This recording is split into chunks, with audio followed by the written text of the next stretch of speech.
ไม่สูงค่ะเมื่อได้เป็นวันที่27เดือนธันวาคมปี2026ในตอนในเดือนเอาพี่น้องค่ะมาถ่อมด้วยข่าวเงาไล่หลกลงฟ้าอีกหนึ่งเนาะก็ว่าแห้งและวงวางในขันค่ำกึ่งกลางคืนแห้งแก่ไอ้เกี้ยงว่ามีลองเคียงกันแห้งไว้เฮ็ดจังไหนข่าวนะเฮาก็รับถ่อมกว่าเป็นตอนค่ะเนาะอ่อนตั้งเปิ้นได้ก็เฮามาถ่อมด้วยข่าวเงาโหในค่ะจมจึงทรัมป์ลาดว่าเฮิดตึกใหญ่อเมริกันมุ่งหน้ากว่าดังอิหร่านในค่ะ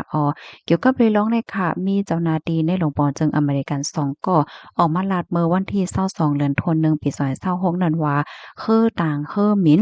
USS Abraham Lincoln ของอเมริกันและคือตึกและจึงในขณะไลลูกดีเอเชียแปซิฟิกเหี่ยวก็มุ่งหน้ากว่าตั้งปอดวันออกกลางเฮ็ดจังได๋ค่ะได้หันไลว่าลงแข็งๆวงกลางอเมริกันและทั้งอิหร่านในเดอแฮงมาหรือสินั่นก็จอมจึงทรัมป์หลอกเงิดป้าเทียงว่า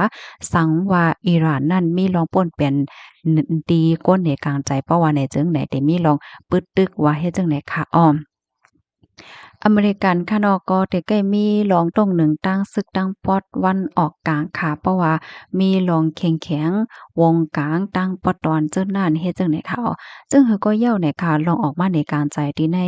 อิหร่านแต่ก็ได้เลยว่าเย้ากว่าเย้าในค่ะเมื่อวงตีป่นมาเฮ็ดจังได๋ค่ะนะปยก็จอมจึงทรัมป์เนี่ยก็อำไลลาดหลอกเงินอิหร่านแทงเย้าเฮ็ดจังได๋ขนาดเนาะตั้งฝ่ายจอมจึงทรัมป์แต่ก็หลอกเงินว่าได้มีลองปึดถึกอิหร่านซังซึ่งหนังว่า อิหร่านนั้นเฮ็ดป่นแปนหรือตีกดอันออกมาแหน่กลางใจในว่าเฮ็ดจังได๋ค่ะเมื่อวันที่21ตีป่นมานั้นค่ะจอมจึงทรัมป์ลาดว่าว่อนว่าอเมริกันเตอำโลไลใจเอ็นเฮียงซึกในอิหร่านเทียงเฮ็ดจังแหนเนาะก้อยกะว่าลาดป้าเทียงค่ะเนาะสั่งว่าอิหร่านนั้นยังตึกมีลองขึ้นปัดโปโลแม่ของสร้างโครงการนิวเคลียร์เทียงเมื่อไรก็อเมริกันก็ได้มีลองตรงหนึ่งเทียงเฮ็ดจังไหนนอกเลอเซนั่นค่ะตื้อตั้งที่อเมริกันเตปึดตึกอิหร่านนั่นก็ยังตึกมีอยู่ในย้อนก็เพราะว่ามีผู้หลายไผฮู้ว่าลองออกมาในการใจที่ในอิหร่านนั้นเตปอกมาใหม่เทียงเมื่อไหลจังเตมีคนออกมาในการใจเทียงเพราะว่ามีมาเทียงก็ลองแข็งๆก็จังมีมาเทียงเฮ็ดจังไหนอะค่ะเส้นสายไม้ก้นอันรูดเส้นสายใจกว่าที่ในอิหร่านนั่นค่ะนะจอมหนังอันฝ่ายสมในส่วนเป็นก้น HRANA เขาลาแต่ก็ว่ามีอยู่4เฮง5ปาก19ก้อเนี่ยค่ะเป็นก้นอันออกมาในการใจใน4เฮง2ปาก51ค่ะแลเทียง1ปากเก่า17นั่นซ้ำเป็นเจ้าหน้าที่ฝ่ายลองมันกึมของอิหร่านเฮ็ดจังได๋ค่ะตีเหลือนั่นได้ก็เป็นก้นอันผ่านกว่าผ่านมาหิมห้อมนั่นก้อยกะว่าอำและเข้าห่มมาในกลางใจเฮ็ดจังได๋ค่ะนะ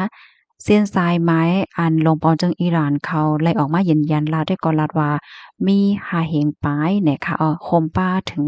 เจ้าหน้าที่ฝ่ายรองมันกึมรู้เส้นสายใจกว่า5ปากก็ว่าไหนค่ะข้อมูลตอนในค่ะเลยปืนมาที่ห้องการข่าว Reuters ออกไว้ว่าจังไหนค่ะ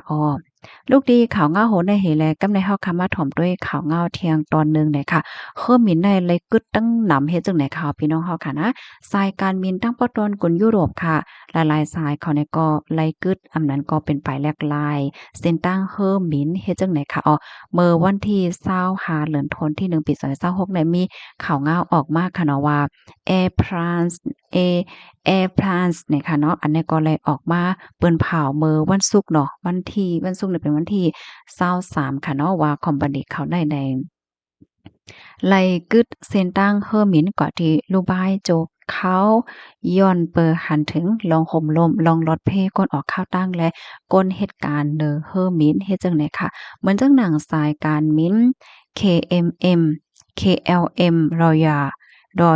Dutch Airlines เนี่ยค่ะอันนี้ก็เป็นสายการบินของเนเธอร์แลนด์ได้ก็เลยออกมาเปิ้นเผากึดลองออกข้าวตั้งก่อนที่ดูไบริยาดและดัมมันในซาอุดิอาระเบียค่ะโคมป้าถึง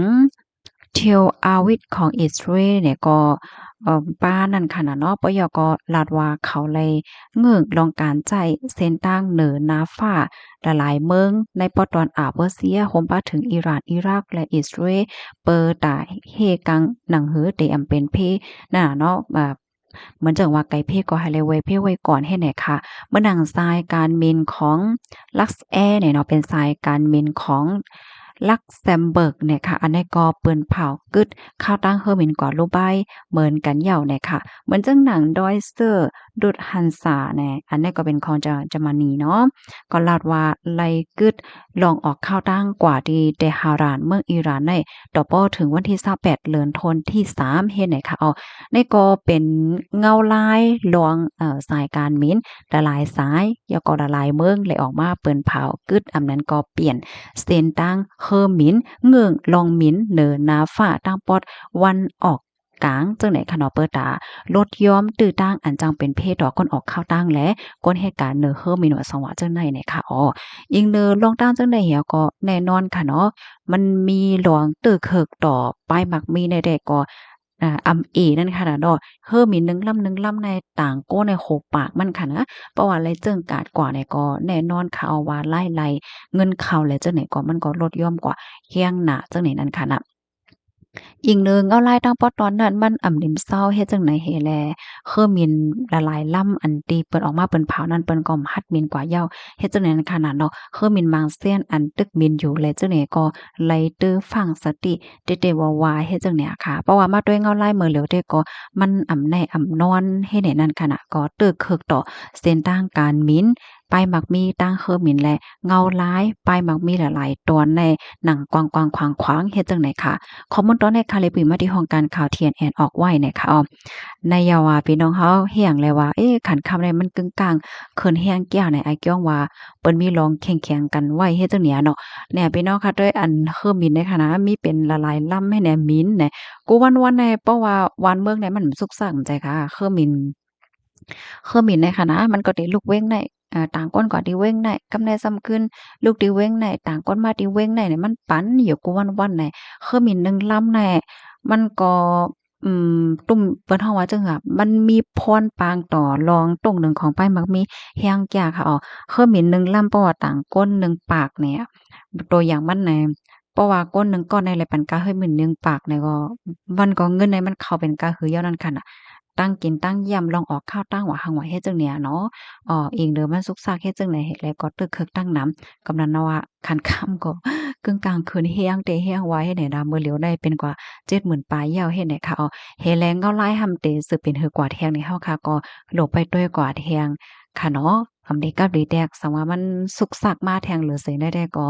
แน่นอนค่ะเนาะมันก็จังตึกคึกต่อลอกกัดป้ายหมักมีโลกลมฟ้าในเทียงเฮ็ดจังเนี่ยนะ อันใดเป็นลอกกัดลองเคอมิ้นลองการออกข้าวตั้งลองกินลองเยี่ยมให้ไหนก้อยนะเหมือนหนังก้นที่อันเปิ้นเลนคนว่าเฮาว่าเฮ็ดจังไดก็แค้นไหลปักตาด้วยแห้งค่ะโยเนาะว่างๆได้ค่ะนะค่ะรับถอนยอหันเถินเจอก็ปันทหารถึงมาเลยค่ะเนาะหมายสงค่ะ